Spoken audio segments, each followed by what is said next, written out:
ഇനി നിയമസഭയാണ്. അവലോകനമല്ല, ചോദ്യോത്തരമാണ്. ആദ്യത്തെ ചോദ്യം ക്ഷീരവികസന വകുപ്പ് മന്ത്രിയോടാണ്. ചോദിക്കുന്നത് നമ്മുടെ E P Jayarajan. Shri E P Jayarajan. Sir, Milma ഇപ്പോൾ ചെയ്തുകൊണ്ടിരിക്കുന്നത്, അവർ വിപണനം നടത്തിക്കൊണ്ടിരിക്കുന്ന പാലിൽ വലിയൊരു ഭാഗം തമിഴ്നാട്ടിൽ നിന്ന് പാൽപ്പൊടി കലക്കി പാക്കറ്റിലാക്കി കേരളത്തിൻ്റെ മാർക്കറ്റിൽ കൊണ്ടുവന്ന് തള്ളുകയാണ്. സർ, ഒരു കാര്യം കൂടി, ഇപ്പോൾ വർദ്ധിപ്പിച്ചിരിക്കുന്ന വില ഈ തമിഴ്നാട്ടിൽ നിന്ന് ഇവിടെ സപ്ലൈ ചെയ്യുന്ന പാക്കറ്റ് പാലിനുമുണ്ട്. അത് തെറ്റായിട്ടുള്ളൊരു നിലപാടിലേക്കാണ് പോകുന്നത്. സർ, അത് അവസാനിപ്പിച്ച് ക്ഷീര കൃഷിക്കാർക്ക് വേണ്ടി ഈ രംഗത്ത് വളരെ ശക്തമായൊരു ഇടപെടൽ നടത്തുമോ എന്നാണ് ഞാൻ ചോദിക്കുന്നത്. സാറ്, ബഹുമാനപ്പെട്ട മെമ്പർ സൂചിപ്പിച്ച അവസാനം പറഞ്ഞ ഈ തമിഴ്നാട്ടിൽ നിന്ന് വരുന്ന കവർ പാലിനും വർദ്ധിപ്പിച്ച വില അതിനും വരുന്നു എന്ന് പറഞ്ഞതിനെ സംബന്ധിച്ച് പരിശോധിക്കാം. എങ്ങനെ അത് പ്രായോഗികമായിട്ട് ആ കവർ പാലിന് കൊടുക്കാതെ ബാക്കി നമുക്കിവിടെ പാലിൻ്റെ വില പ്രത്യേകമായിട്ട് അതെങ്ങനെയെന്നുള്ള പ്രായോഗികമായി പരിശോധിക്കേണ്ട ഒരു വിഷയം സാർ, അത് പരിശോധിക്കാം. അദ്ദേഹം ഇവിടെ ചൂണ്ടിക്കാണിച്ചതുപോലെ ഈ മറ്റ് സംസ്ഥാനങ്ങളിൽ നിന്ന് പാല് വരുന്നത് പൂർണ്ണമായിട്ട് ഇപ്പോൾ നമുക്ക് ഒഴിവാക്കാൻ കഴിയാത്ത സ്ഥിതി എന്ന് പറയുന്നത്, നമ്മൾ പാലിൻ്റെ കാര്യത്തിൽ സ്വയം പര്യാപ്തത നേടിയിട്ടില്ല. ഗവൺമെൻറ് ഒരു ലക്ഷ്യം പ്രഖ്യാപിച്ചിട്ടുണ്ട്, വരുന്ന 2 വർഷത്തിനുള്ളിൽ പാലിൻ്റെ കാര്യത്തിൽ സ്വയം പര്യാപ്തത നേടണം. അതിന് അനുസൃതമായിട്ടുള്ള സഹായം കൃഷിക്കാർക്കടക്കം നൽകി വരികയാണ് സാർ. അപ്പോൾ ഇപ്പം ഒരു 30% പാല് നമുക്ക് ആവശ്യമുള്ളത് അന്യ സംസ്ഥാനങ്ങളിൽ നിന്ന് കൊണ്ടുവരേണ്ടുന്ന സ്ഥിതി യഥാർത്ഥത്തിൽ ഉണ്ട്. എങ്കിലും അത് ഗുണമേന്മയുള്ള പാലാണ് എന്ന് ഉറപ്പുവരുത്തുന്നതിന് ആവശ്യമായിട്ടുള്ള സംവിധാനങ്ങൾ വരുത്താൻ വേണ്ടി അത് പാല് തന്നെയാണെന്ന് ഉറപ്പുവരുത്തണമെന്ന് അദ്ദേഹം പറഞ്ഞല്ലോ. അത് ഉറപ്പുവരുത്തുന്നതിന് വേണ്ടി ചെക്ക് പോസ്റ്റുകളെല്ലാം സ്ഥാപിക്കുന്നതിന് വേണ്ടിയിട്ടുള്ള നടപടികൾ സ്വീകരിക്കുന്നതാണ് എന്ന് ഗവർണറുടെ നയപ്രഖ്യാപന പ്രസംഗത്തിൽ തന്നെ പറഞ്ഞിട്ടുണ്ട്. അന്യ സംസ്ഥാനങ്ങളിൽ നിന്ന് കൊണ്ടുവരുന്ന പാലെന്ന ദ്രാവകത്തെപ്പറ്റി അറിയാത്തയാളൊന്നുമല്ല ഈ മന്ത്രി. സഭയ്ക്ക് പുറത്ത് മൈക്ക് വെച്ചു കൊടുത്താൽ അദ്ദേഹം പാല് പോലെ പറഞ്ഞു തരും. തമിഴ്നാട്ടിലെ പാലല്ല ഇവിടെ ഉൽപ്പാദിപ്പിക്കണമെന്നാണ് ഞാൻ പറഞ്ഞത്. തമിഴ്നാട്ടിലെ ഒഴിവാക്കാൻ വേണ്ടിയാ. തമിഴ്നാട്ടിലെയും കർണാടകത്തിലെയും വരുന്ന പാലിന്റെ കാര്യം പറയണോ പ്രത്യേകിച്ചെടുത്ത്? ഇതൊന്നും കൃത്യമായി പരിശോധിക്കാൻ ഇവിടെ ആരുമില്ലെന്നല്ല, അതിനുള്ള സംവിധാനങ്ങളില്ല. ഈ രാവിലെ കൊണ്ടുവന്ന് അതിവേഗതയുള്ള വാഹനകത്ത് കൊണ്ടുവന്ന് വിറ്റിട്ട് പോകുന്ന ആ പാല് കുടിക്കുന്നതുകൊണ്ടാണ് ഇപ്പോൾ ഏറ്റവും അവസാനത്തെ ഒരു റിപ്പോർട്ട് ഞാൻ വായിച്ച് ഞെട്ടിപ്പിക്കുന്നതാണ്. 5 മലയാളി എടുത്താൽ ഒരാൾ ക്യാൻസർ രോഗിയാണെന്നാണ് പറയുന്നത്. മന്ത്രി സഖാവ് അറിയാതെ പറഞ്ഞു പോയത് തന്നെയാണ് അതിൻ്റെ സത്യം. ഇതൊന്നും നോക്കാൻ ഇവിടെ ആരുമില്ല. അതിനി പറഞ്ഞിട്ട് കാര്യവുമില്ല. അടുത്ത ചോദ്യം എക്സൈസ് മന്ത്രിയോടാണ്. ആ ചോദ്യം CPI-യിൽ നിന്നാണ്. കെ രാജൻ. നിലവിൽ ഇപ്പോൾ കേരളത്തിൽ മയക്കുമരുന്നിൻ്റെ ഉപഭോഗം വളരെ കൂടുതലായി വന്നതായിട്ടാണ് കണക്കുകൾ രേഖപ്പെടുത്തുന്നത്. നമ്മുടെ നാട്ടിൽ വളർന്നുകൊണ്ടിരിക്കുന്ന DJ പാർട്ടി ഉൾപ്പെടെയുള്ള സംവിധാനങ്ങളെ സഹായിക്കാനായി വിദേശത്ത് നിന്ന് വ്യാപകമായി മയക്കുമരുന്ന് ഇറക്കുമതി ചെയ്തിട്ടുണ്ട് എന്ന് കഴിഞ്ഞ ഒരു 3-4 മാസക്കാലമായി നമ്മുടെ പത്രമാധ്യമങ്ങൾ ശ്രദ്ധയിൽ കൊണ്ടുവരുന്നൊരു പ്രശ്നമാണ്. ഇത് സർക്കാരിൻ്റെ ശ്രദ്ധയിൽപ്പെട്ടിട്ടുണ്ടോ? നമുക്ക് കർശനമായ ഇത്തരം പരിശോധനാ സംവിധാനങ്ങൾ ഉള്ളപ്പോഴും വളരെ വ്യാപകമായി ഇത് വിപണനം ചെയ്യപ്പെടുന്നത് ഏതർത്ഥത്തിൽ തടയാൻ കഴിയും എന്ന് സർക്കാർ ഏതെങ്കിലും തരത്തിലുള്ള നിർദ്ദേശം ഉണ്ടാക്കിയിട്ടുണ്ട്? ഇത് ബഹുമാനപ്പെട്ട അംഗം ചൂണ്ടിക്കാണിച്ചതുപോലെ വളരെ ഗൗരവമായ പ്രശ്നം തന്നെയാണ്. ഈ അപകടം തടയാൻ വിവിധ വകുപ്പുകളുടെ സംയോജനം പ്രധാനപ്പെട്ടതാണ്. എക്സൈസ്, പോലീസ്, ഹെൽത്ത് തുടങ്ങിയ വകുപ്പുകളുടെ യോജിച്ച പ്രവർത്തനങ്ങളിലൂടെ ഈ അപകടത്തെ തടയാൻ കഴിയണം. അതിനനുസൃതമായ നിലപാടാണ് ഈ പ്രശ്നത്തിൽ ഗവൺമെന്റ് സ്വീകരിച്ചു വരുന്നത്. ഈ അപകടത്തിന്റെ ഭീകരാവസ്ഥ ശരിക്കും അറിയുന്ന ആളാണ് ഈ മന്ത്രി. ശരിക്കുമെന്നാൽ ശരിക്കും. ഇനി കഴിഞ്ഞ ദിവസം ഞങ്ങളെല്ലാം, പ്രദീപ്കുമാറും ഞങ്ങളെല്ലാം ഉണ്ട്, ഇവിടെ മാനസിക രോഗ ആശുപത്രിയിൽ പോയി. ഒരു സല്ലിൻ്റെ മുന്നിൽ പോയപ്പോൾ ഒരച്ഛനും അമ്മയും അവരോട് ചോദിച്ചു പോയി, എന്താ ഇവിടെ നിൽക്കുന്നത്?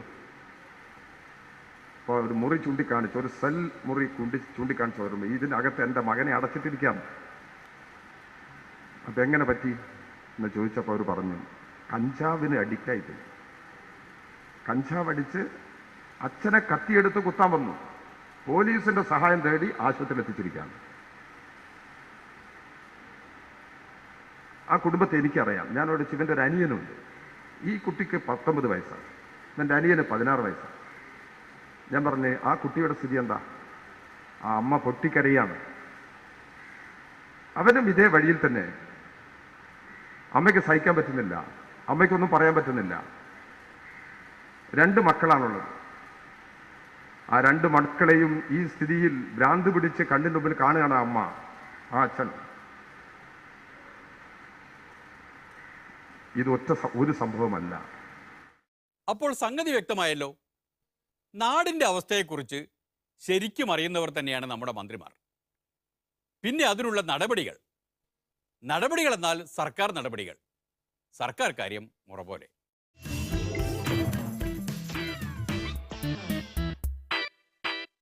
സർക്കാരിൻ്റെ മുറ അങ്ങനെയാണെങ്കിൽ നിയമസഭയിലെ മുറ ഇതാ ഇങ്ങനെയാണ്.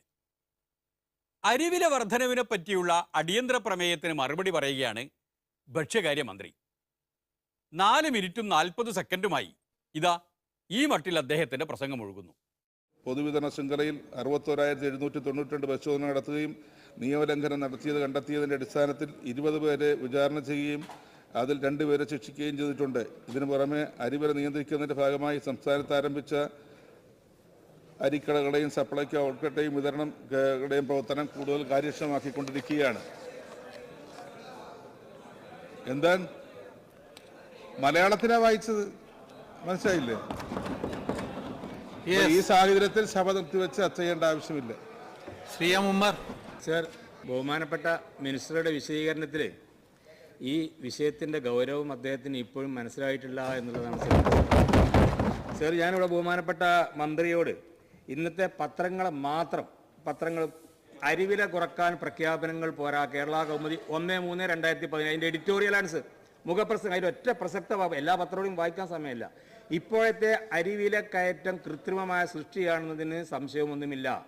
അത് ബോധ്യമായിട്ടും സർക്കാർ തക്ക സമയത്ത് ഇടപെടാൻ കഴിയാതെ പോയതാണ് സംഭ്രമജനകമായ സ്ഥിതിയിലേക്ക് കാര്യങ്ങൾ എത്തിച്ചത് സർ. അതുപോലെ തന്നെ സർ, മാതൃഭൂമി 2 ദിവസം മുമ്പത്തെ അതിൻ്റെ മുഖപ്രസംഗം ഹെഡിങ് അരിവില ഇനിയും കൂടിയാൽ എന്ന്. വരും ദിവസങ്ങളിൽ വില ഇനിയും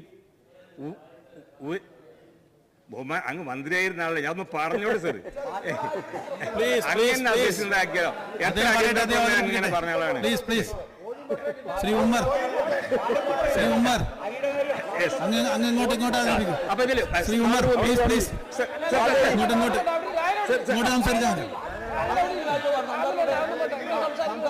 സ്ഥിതി ആശങ്കാജനകമായിട്ടും സർക്കാർ വേണ്ട വിധം ഇടപെടുന്നതായി തോന്നുന്നില്ല മാതൃഭൂമി സർ. അതില് ബഹുമാനപ്പെട്ട മന്ത്രിക്ക് താങ്ങായി ഒരു പത്രം എഴുതിയിട്ടുണ്ട്. ജയ 25, മട്ട 24. ഈ അരി എവിടുന്ന് കിട്ടും എനിക്കറിയില്ല സർ. ഈ അരി എവിടുന്ന് കിട്ടും എനിക്കറിയില്ല.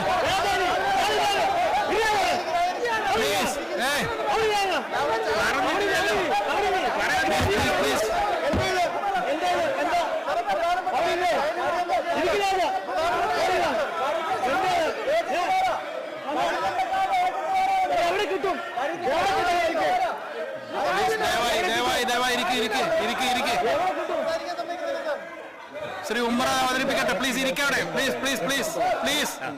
പ്ലീസ് അദ്ദേഹം അവതരിപ്പിച്ച് തുടങ്ങിയിട്ടല്ലോ.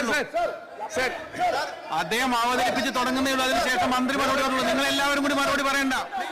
ശ്രീ രാജൻ മറുപടി മന്ത്രി പറഞ്ഞോളൂ. പ്ലീസ് രാജൻ അവിടെ ഇരിക്കൂ. സാർ, ബഹുമാനപ്പെട്ട സ്പീക്കർ സാർ, ഇവിടെ മന്ത്രി എന്തൊക്കെയോ എഴുതി വായിച്ചപ്പോൾ ഞങ്ങൾ ആരും ഒന്നും മിണ്ടിയില്ല. ഇവിടെ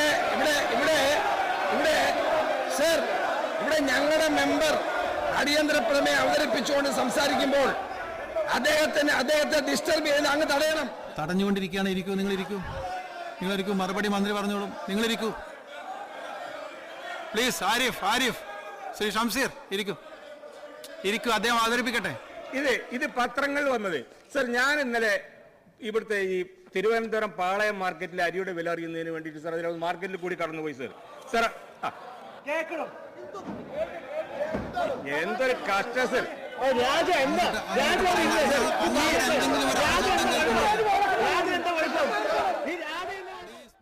അരിവില അനുദിനം വർദ്ധിച്ചുകൊണ്ടിരിക്കുന്ന കാര്യമാണ് പ്രതിപക്ഷം സഭയിൽ അവതരിപ്പിച്ചത് എന്നോർക്കണേ. ഇത് സംബന്ധിച്ച് പ്രതിപക്ഷം അവതരിപ്പിച്ച അടിയന്തര പ്രമേയം പ്രമേയ അവതാരകൻ വളരെ ശക്തമായി അവതരിപ്പിച്ചെങ്കിലും പിന്നീട് LDFും UDFും ഒരു തമാശ രൂപത്തിലാണ് ഈ അടിയന്തര പ്രമേയ ചർച്ചയെ കണ്ടതെന്നുള്ളതാണ് എൻ്റെ ഏറ്റവും വലിയ ദുഃഖകരമായ പരാതി. പക്ഷേ പൊളിമിക്സിന് സന്തോഷമാണ്. മറ്റൊന്നുമല്ല, അരിവില ഇങ്ങനെ വർദ്ധിച്ചുകൊണ്ടിരിക്കുകയാണ് എന്ന കാര്യം നമ്മുടെ MLAമാരുടെയും മന്ത്രിമാരുടെയും ശ്രദ്ധയിലുണ്ടല്ലോ എന്ന സന്തോഷം. ദുഃഖിച്ചാൽ മാത്രം പോരല്ലോ, സന്തോഷിക്കാനും ഒരു കാരണം വേണ്ടേ? അത് കിട്ടിയ സ്ഥിതിക്ക് ഇന്നത്തെ വ്യാഖ്യാനം ഇവിടെ നിർത്തുകയാണ്. ഇനി കാണും വരെ നന്ദി, നമസ്കാരം.